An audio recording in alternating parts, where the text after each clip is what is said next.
Yo, today I'll be going over technical analysis and we'll be looking at Square.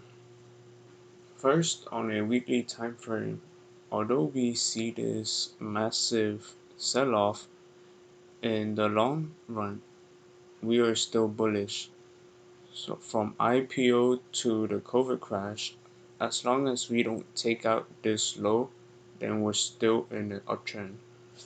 Right now we're being supported from previous resistance high of 186. Candle-wise, we're close to being a long leg doji, trading about the same range as previous weekly candle. But so far, seeing price flattening out is good, which is what we want to see if we want price to reverse. As for levels, the first test is the level directly above, and I want to see us get above 137 and 55. For the downside, if we fail to hold this level as support, then I'll be looking at this red area, which is around 8150 to 8280. This is where we previously had a hard time getting past, and old resistance becomes new support. Then after this, we will have this low around the COVID crash, which is around 24. And I don't think we'll see that unless something unexpected really occurs. And if we look at the indicators, right, I only have the RSI and volume profile.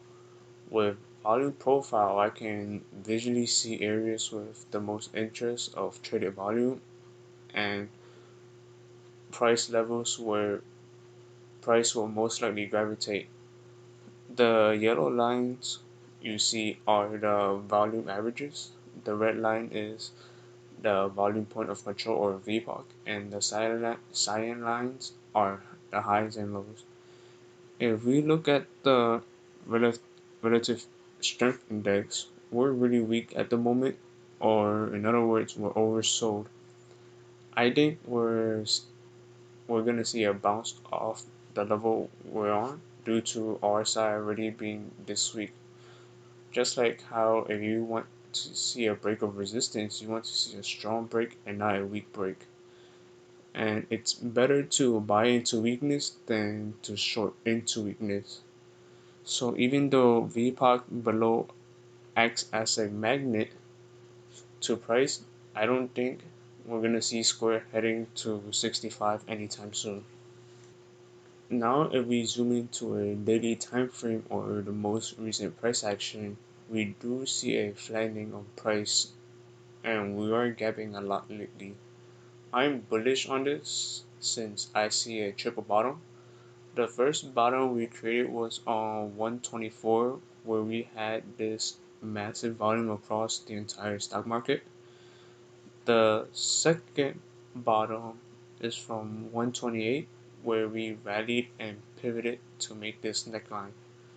The third bottom is from Friday's close where we failed to break below on Thursday and creating a bullish engulfing on Friday.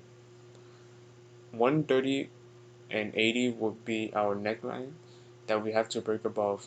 Otherwise, we'll just be trading flat sideways. One thing to note upcoming is we have earnings on the 24th later in the month.